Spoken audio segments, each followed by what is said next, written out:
Next है PNDT act 1994। PNDT में PNDT full form important है, very very important, confirm question है, हमेशा यही रिपीट होता है। मैक्सिममली गायनी के अंदर पेपर में यही पूछा जाता है, 10 नंबर में या 5 नंबर में, 2 नंबर में इसकी फुल फॉर्म भी पूछ लेते हैं, ध्यान रखना, ठीक है। तो क्या होता है, पी का मतलब होता है the preconceptional and prenatal, N का मतलब होता है नेटल, ठीक है, preconceptional and prenatal diagnostic test या टेक्निक, ठीक है। या फिर इसको एक और नाम बोलते हैं प्रोहिबिशन ऑफ सेक्स सिलेक्शन, ठीक है। इसके अंदर क्या होता है, कन्या भ्रूण हत्या का नाम सुना है, ये वही है,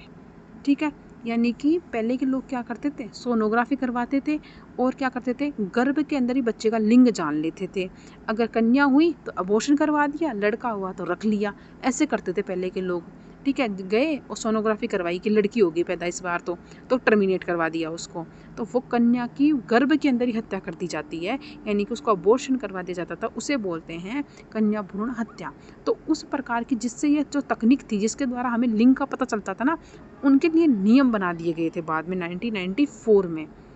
कि कोई भी गर्भ के अंदर ही लिंग की जांच या फिर सेक्स का डिटर्मिनेशन नहीं कर सकता, जिसके अंदर क्या होगा, कन्या भ्रूण हत्या को रोका जा सकता है जिससे। तो वही था कि प्री कंसेप्शनल और प्री नेटल, यानी कि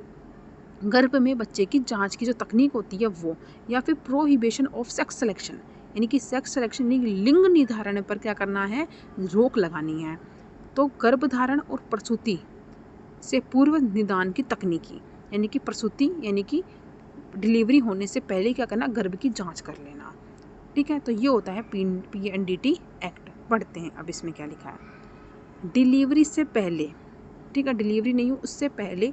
लिंग का यानी कि सेक्स डिटर्मिनेशन द्वारा कन्या भ्रूण हत्या को रोकने के लिए पीएनडीटी एक्ट 1994 में बनाया था। कब प्रारंभ हुआ था, 1994 में। प्रिंसिपल यानी कि क्या इसके नियम थे, जन्म से पूर्व जांच की तकनीकी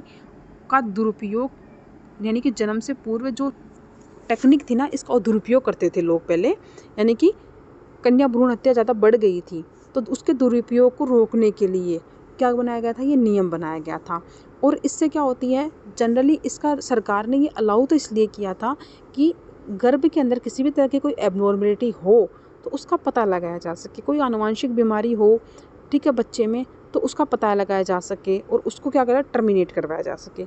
या फिर मदर को कोई खतरा हो या रेप केसेस वगैरह हो, उनके लिए किया गया था ये। लेकिन उन्होंने, ठीक है, लेकिन पब्लिक ने क्या किया, इसका दुरुपयोग किया, लोगों ने इसका दुरुपयोग किया और इससे क्या किया, सेक्स का डिटर्मिनेशन करने लग गए। तो ये वही लिखा है कि आनुवंशिक बीमारियों के लिए और जन्मजात विकृति के लिए और लिंग संबंधित जो बीमारियां होती हैं, यानी कुछ बीमारियां ऐसी होती हैं जो फीमेल्स को होती हैं और कुछ होती है जो मेल को ही होगी, ठीक है, जैसे क्लाइनफेल्टर डाउन सिंड्रोम जो होते हैं, इनका आदि का पता लगाने के लिए जन्म से पूर्व बच्चे की जाँच के लिए एक्ट बनाया गया था,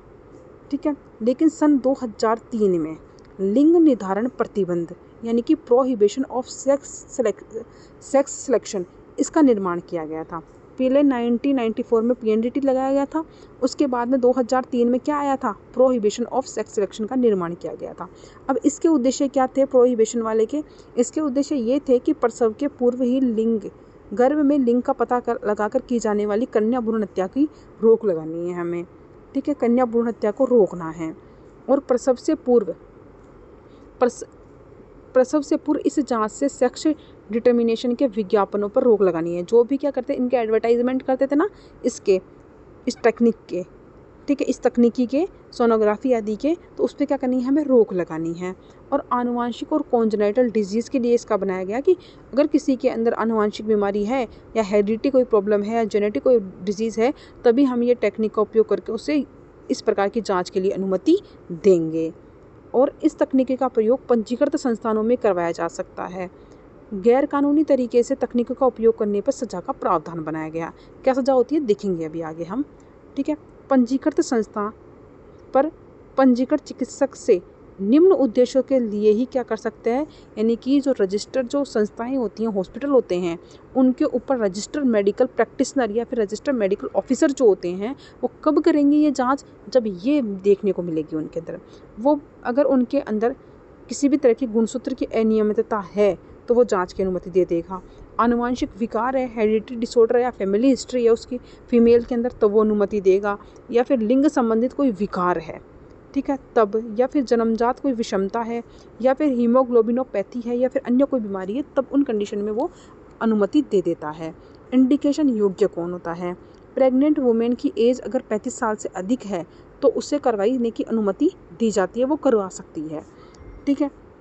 प्रेग्नेंट वुमेन को अगर 2 या 2 से अधिक तक तात्क्षणिक गर्भपात हो रहे हैं, यानी कि 2 या 2 से अधिक वो प्रेग्नेंट होती है, तुरंत उसका मिसकैरेज हो जाता है, ठीक है, ऐसा 2 से 3 बार हो चुका उसके साथ में, ठीक है, उसे, या फिर गर्भस्थ भ्रूण हत्या हानि, यानी कि बिना किसी कारण के गर्भ में ही क्या होती है, ठीक है, गर्भ में क्या होती है, बच्चे की हत्या, बच्चा मर जाता है, ठीक है, यानी अबॉर्शन हो जाता है या मिसकैरेज हो जाता है बिना किसी कारण के, तो उस कोज़ का पता लगाने के लिए, ठीक है, और बच्चा सही है क्या, कौन से मंथ में जाके कब हो रहा है, क्या हो रहा है, तो उस सब का पता लगाने के लिए इन कंडीशन के अंदर उसे क्या दी जाती है, अनुमति दी जाती है। नेक्स्ट है प्रेग्नेंट वुमेन अगर ड्रग के संपर्क में आई है तो, रेडिएशन के संपर्क में आई है तो, या फिर इन्फेक्शन है, या फिर केमिकल जैसी किसी एजेंट के संपर्क में आई है तो उसे कराने की अनुमति दी जाती है, यानी वो करवा सकती है। गर्भवती महिला या उसके पति के परिवार में, यदि उस फीमेल के परिवार में या उसके हस्बैंड के परिवार में किसी भी तरह की कोई आनुवांशिक बीमारी की हिस्ट्री है तो, या फिर कोई अन्य बोर्ड के द्वारा जो शर्त है, ठीक है, या फिर वो फीमेल जो है, जो